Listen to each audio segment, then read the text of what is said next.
Ken Burns said, American Indian history is central to the story of the American Revolution. Do you think that is understood widely in the country? I don't think it is. And I think that if you watch this docuseries, you will have no choice but to understand that. I think a lot of people think the American Revolution was over, taxes and things like that. But really, when you get down to the heart of it, the American Revolution was about land, and the land belonged to the Indigenous people that were here first. That was Jen Loren, Senior Director of Cherokee Film, talking about the new Ken Burns docuseries, The American Revolution. Jen was an advisor on the film, and she helped ensure Indigenous voices and history were represented correctly in the docuseries. In this episode of One More Thing, I talked to Jen about that experience and about her career elevating Native stories as the longtime host and executive producer of Osiyo, Voices of the Cherokee People, and with all of her many responsibilities with Cherokee Film. We dive into the rise of Native representation in film and television, what Cherokee Film is building, the progress being made across the industry, and what still needs to happen next. This is One More Thing with Nathan Thompson. Jen, thanks for joining us here on the podcast. Thanks for having me. No problem. I mean, it's kind of an exciting time for Cherokee Film. We just had this Ken Burns documentary that took almost a decade to make, and about the American Revolution, and it has topics about Native Americans involved and their impact on the American Revolution. You were an advisor. How long have you been in that? Were you in that role, and what was your day-to-day experience like with that? Yeah, so Ken Burns' production company called us a couple of years ago and said that they were, working on this latest project, the American Revolution docuseries, and they had been working on it for, now 10 years, but they didn't bring us on 10 years ago. Yeah. They did bring us on about a year and a half ago. And so essentially, we provided them with video from our own docuseries, Osiyo, Voices of the Cherokee People, which they use in their docuseries. They licensed it from us. And then we also did a lot of fact-checking for them, the Cherokee Film Commission. That's part of our role, is we do a lot of, looking over scripts and things like that to make sure things are culturally accurate. So we did consulting on that front. But then they asked me to come on as an advisor. So what I did was I traveled to New York City and met in a room with Ken Burns, his production team, and a whole bunch of other advisors from around the country. And we watched every episode. And at that point, they were in like a rough cut stage. So we watched every episode, and then we gave them our notes on anything that we wanted to. We would discuss those notes. And then they took our notes and then incorporated them into the next cut, and then into the fine cut, which you see today. Just a process in the process. Were there things that popped up that were... I'm sure there were some other little things maybe a little bit wrong. Were there some bigger issues that you guys had to talk through? I mean, his team is incredible. They are, being a documentary filmmaker myself and being able to see behind the curtains of Ken Burns' project was incredible. They're a well-oiled machine. They are very professional. They're quick. They don't miss much. So they had done a really fantastic job already. But yeah, there were some issues. And what I loved about the process is that they were completely open to changing things based off of our perspectives as advisors. So there were a couple things that they were able to change. And I think, I came in as an advisor looking at it from a Cherokee perspective, but also as just a modern day Native American person living in the world. And then also as a woman. So I gave some insights being one of the female advisors in the room as well. Ken Burns said, American Indian history is central to the story of the American Revolution. Do you think that is understood widely in the country? I don't think it is. And I think that if you watch this docuseries, you will have no choice but to understand that. I think a lot of people think the American Revolution was over, taxes and things like that. But really, when you get down to the heart of it, the American Revolution was about land, and the land belonged to the Indigenous people that were here first. And so it's really a lot more intricate than what I think our history books have taught us. And Ken's team really gets into all of that. And one of the things that he does that I think is super valuable is that he treats the Native nations who were involved in the American Revolution and the events that led up to it as sovereign nations, just like France. just like, you know what I mean? So, and then you talk about the leaders of those nations. And so he brings in the actual leaders of the native tribes and you hear quotes from them. You know, those are things that you really don't get to see a lot unless you're studying the American Revolution. Yeah. So, and this is a long documentary. We're talking 6 parts, right? 10 hours. 10 hours long. So it's not all about Native Americans and their role in the American Revolution, but you know, there's plenty of storylines. Is there one that you think will stand out for people that may be surprised by it or might connect most with people? There's a couple. So, you know, being Cherokee, of course, I would point everybody to watch the episode where they speak about dragging canoe. Dragging canoe was one of the leaders of the time in the Cherokee Nation, and he had a different perspective. He did not want to use diplomacy; he wanted to use war. And essentially, what I like about that storyline is it really puts into perspective, you know, the struggles that Native nations were going through because we were forced into making all of these decisions no matter what. Like we were, it's not something that, you know, we actively would have been participating in without being forced to do it. And so Dragging Canoe had, a very different perspective than even his father. His father wanted to, you know, solve these problems through diplomacy. So that's a really interesting part of the episode. But there are also some, you know, there's some information that came through the docuseries that I didn't know about that was specifically having to do with George Washington and his treatment of Native nations. Like, I think we all know what happened to Native nations over time. But I think there's one particular piece of the docuseries where George Washington was extremely brutal, shockingly brutal to Native Americans. And it really just changed the way that I have looked at him and feel about him since watching the docuseries. So even you are surprised by some of the storylines. I am, yeah. Mm-hmm.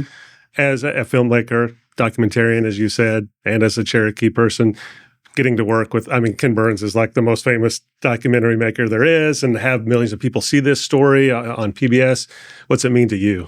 I'm still pinching myself that I got to take part in all of this. It means a lot. I think being able to see, like I said, behind the curtain and see this, how they create these documentaries it was really, I learned a lot. It was great to bring that back to my team here, who we also make documentaries. And I was like, this is how they do it, guys. And you know what? Honestly, it was kind of validating because it's not that different from how we do things with our docuseries. It's just they have a lot more people working on them. But I think it means a lot. It's something I'll never forget being able to be a part of.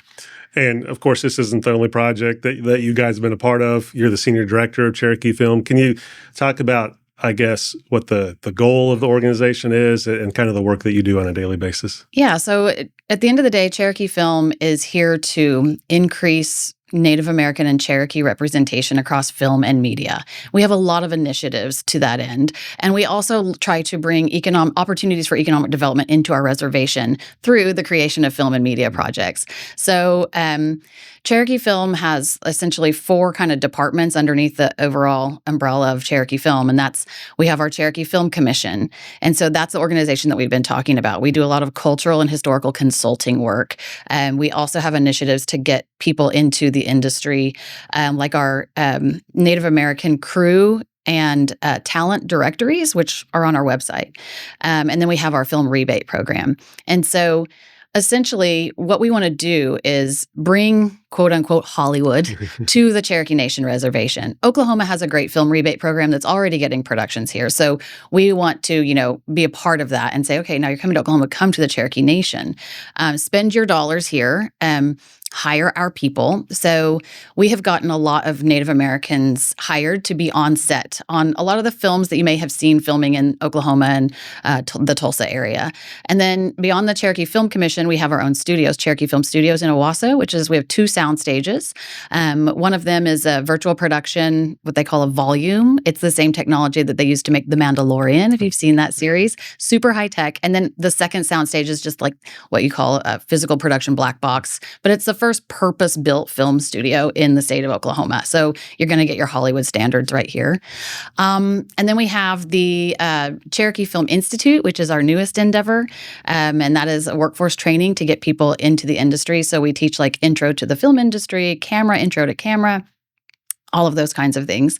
And then our 4th department is. I did the commission, I did the studios, I did the institute. It's a lot of stuff to keep track of there. Cherokee Film Productions, which is, that's where we create our own content for the Cherokee Nation, where we tell the Cherokee story through.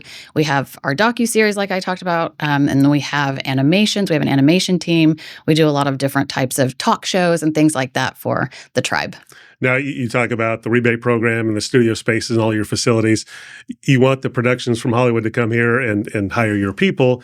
Does the story necessarily have to be a native story, or do you prefer that, or does it matter as long as they're hiring the native? And we would prefer, because we would prefer it, but no. So our first project that we recruited to film in the Cherokee Nation was a film called Fancy Dance, and it was written and directed by Erica Tremblay, who's a Native American writer-director, and they hired hundreds of, Native cast and crew. That's kind of like the gold standard for a project we would like to support through our initiatives. However, we also support completely non-Native productions because they are able to come and, come to the Cherokee Nation, spend their dollars in our reservation, and hire our people. And so that doesn't necessarily have to be a Native storyline. We're still getting a great benefit from that. We're getting our people trained and so on. We talked about all these things. You had so many things you had to remember some of the branches there. What does a week for you look like? Trying to corral all these different things. Good question. No one week looks the same. We do a lot of meetings. You might catch me filming out, at the studios, a talk show at the studios, or catch me out in the reservation somewhere filming a stand-up, because I still host Osiyo. I'm on deadline this week to write a docuseries, a short documentary for our docuseries that my deadline is Friday. So I will be at my desk, at my computer, putting that together. And all those opportunities for local people and Cherokee people that you mentioned, how do they, if they want to look into that, how do they get involved? So we do a lot of outreach as well. So myself, I gave you a little insight into what my week looks like, but I have the most fantastic staff at Cherokee Film. We have almost 50 people who I say that they're all change makers. Everybody's really passionate about working for our team and the work that we're doing, and they all have different specialties and expertise, but we do a lot of community outreach. So we take part, in the Oklahoma Motion Picture Alliance. We're a big part of that. And they have, every first Friday, people get together at Circle Cinema here in Tulsa. And it's a great networking event where if you're in the film industry or you want to be in the film industry, you can go and, meet new people, shake hands, learn about what's going on. So we do a lot of that. And then we also have our Cherokee Film Institute team is always doing outreach to schools, or people can tour our studios. People, I think over time, we're a relatively new organization. Over the last 5 years, we've grown, but I think people over time, we have a really strong voice in local and Native film. And so people now know us and they know to come to us. And so we are taking meetings and phone calls all the time and trying to figure out, based on each person, how to triage their requests. Like, what do you need? Do you need consulting? Do you need a job? What is it that you need? And then we kind of put them where they need to go. But we always try to help everyone in any way that we can. Yeah. Obviously, you talk about how much you guys have grown, even in the last 5 years. Tulsa, Oklahoma film industry overall has grown, a lot in the last 5 years. Mm-hmm. Is that helpful to each of you, like Cherokee and then the state of Oklahoma, to build on each other? Or is it more competition? What do you think? Oh, no, we definitely work really well together. Yeah. So just a couple of weeks ago, actually, Oklahoma is extremely unique. And I think a lot of the reason that you're seeing that growth in Tulsa and Oklahoma in the film industry is because we're really unique in that we have 4 really robust film commissions in this state. Other film commissions maybe have 1 or 2, and we're a pretty small state, but we have 4. And so you have the Oklahoma Film and Music Office, and then you have Oklahoma City, who has their own. Then Tulsa has their own, the Tulsa Office of Film, Music, Arts, and Culture, and then the Cherokee Film Commission. And we partner together. So, for example, a couple of weeks ago, we were all in Los Angeles together at the American Film Market. And so we had a booth that was called Film in Oklahoma, and we had all 4 commissions represented there. We have co-branded things. We held a party together and brought a lot of filmmakers together. And so there's absolutely no competition at all. We really love being partners with the state and Tulsa especially. You look at the Native representation in film. It seems way better than it was even 5 or 10 years ago. Film and TV, you look at what Sterling's doing, obviously the Ken Burns documentary, everything you guys are doing. Even if you look at a project like Killers of the Flower Moon, which was not directed by a Native person, but they did seem to get more input than traditionally people have done that are making Hollywood movies about Native Americans. What has led to this growth, do you think, and how much more is there to go? Yeah, there's a lot more to go. I think that it's great what we're seeing, but it's still nowhere near where our representation is still nowhere near where we need to be. A lot of people for decades have worked really hard trying to get their foot in the door, trying to bang down a door, trying to get a seat at the table. And it's been really difficult. I think we stand on the shoulders at Cherokee Film we stand on the shoulders of a lot of other people who have tried and have made progress. But I think that where we really started to see some change was, I don't know if you remember the hashtag Oscars So White. Oh, yeah. Yeah. So about that time, there was just this demand for diversity in film and media. And, the gatekeepers were pretty much forced to open the gates a little wider and consider projects that maybe wouldn't have considered before.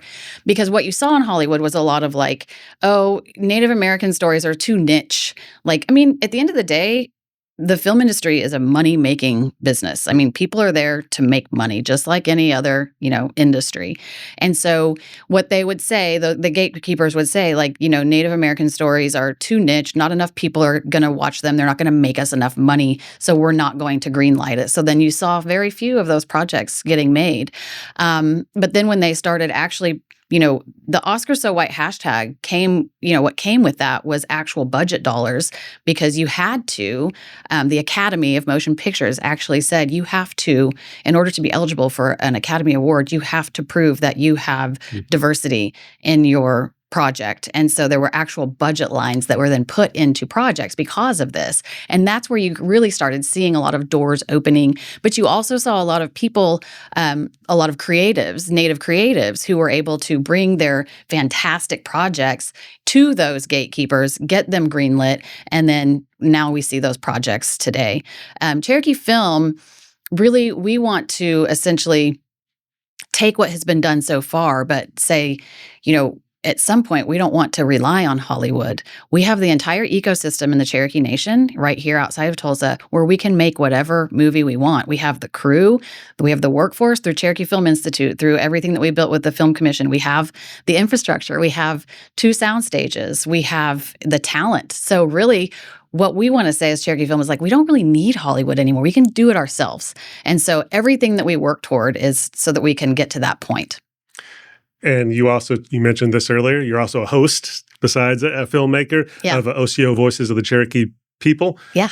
What's it meant to you? Because these are little features on actual Cherokee people, and you're getting to tell them and introduce them to a broader audience. What's it meant to you to be able to do this series? Oh, this is my pride and joy. It's my baby. Osiyo TV, as we call it, is as we have grown Cherokee Film and we've taken on all of these other initiatives in which I lead all of the strategy and operations for that, I have always said, I will never let go of Osiyo. That is what brings me. That's my creative outlet. It brings me so much joy. And I think the thing that I love so much about it is that the people that I get to meet and really become friends with and family with, and they're all Cherokee people. So, we like to say that, if you're a Cherokee citizen, you're part of a family. And you really feel that, especially through our TV series, where you go out and we spend time with people, sometimes days with people at their homes, getting to know them, interviewing them, and showing what they do. And so I have met a lot of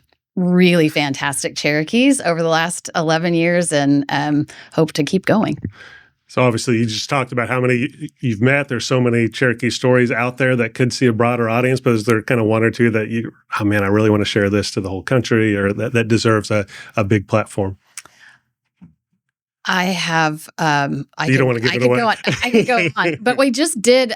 We were talking about this a little bit before. Amber Valletta, who is a Cherokee citizen, she's a supermodel and an actress and an activist, and she went to my alma mater, Booker T High School. I have always wanted to do her story, and I finally got to do it in this last season, season 10. So it's available now on our website. But that was one that I really loved. And also from season 1 of our series, we got to go on the Remember the Removal bike ride. And so we spent a lot of time with a bunch of young Cherokees who were riding their bikes from essentially Georgia to Oklahoma, and stopping along, different sites along the Trail of Tears. And that was really moving, and that will always remain, that will always have a special place in my heart. But we have a lot of others. Coming up this next season, the one that I'm writing on deadline for right now is a gentleman named Greg Stice, who makes copper jewelry, which is, a very Cherokee thing. So I'm excited about his story right now. All the stuff that Cherokee Film does to train people to be crew or actors, directors, storytellers. Is there one where you see people are really hungry to learn? Is it the acting, or is it the behind the scenes, or pretty spread out? I mean, most people, when you ask them, they want to be a director. Oh, really? But then when you start introducing people to, all of the mechanics behind the scenes of what makes a production work, people will gravitate towards something different. Mm-hmm. And so that's one thing I think that advice I give to people is, even if you want to be a director, at the end of the day, it's really smart to go ahead and learn all the crafts, at least at a basic level, all the crafts that go into making a film, because that will make you a better director. And then somewhere along the way, you may fall in love with something else that can, pay your bills until you get, something greenlit as a director. In these last 5 years or so, where Cherokee Film has really exploded, is there maybe a Cherokee Film success story that you point out and like to brag about, whether it's a person who got training or connections there or a project? Oh, gosh, we have a lot. I mean, Fancy Dance is what I always point to. That's been such a prideful project for us. But I will say Cherokee Film Institute, we just launched it in January. And we have already had dozens of graduates of the program, and they immediately started getting jobs on movies in the Cherokee Nation. And I think what we hear from the producers and the people that are on those sets is like, hey, we really appreciate that Cherokee Film Institute exists, because the people who are coming to us with certificates really understand and they know what they're doing. And it's been a really positive experience. And so we hope to keep infusing more of our certificate holders into the local film industry and give them that boost. Yeah. All right, at the end here, I like to flip the table here a little bit. I've been asking you all these questions. Is there a topic that's been on your mind a lot the last week or two that you keep thinking about and it's kind of on your mind? Well, we have a big project that's been on my mind a lot, which is we're creating under Cherokee Film Productions, which we're creating all kinds of really fantastic work through our production teams. But I'm really excited about our very first feature-length documentary that we are in production on. We just started in post-production. We hope to premiere it next year. But, everything that we do, at Cherokee Film is on behalf of the Cherokee people. And we feel like we're accountable to our community. And so when we are able to kind of finish a project and present it to the world, it's just like, it's a really great feeling. So I'm looking forward to getting this one finished and presented to the world. All right. Great luck to you. Thanks for joining us. Thank you.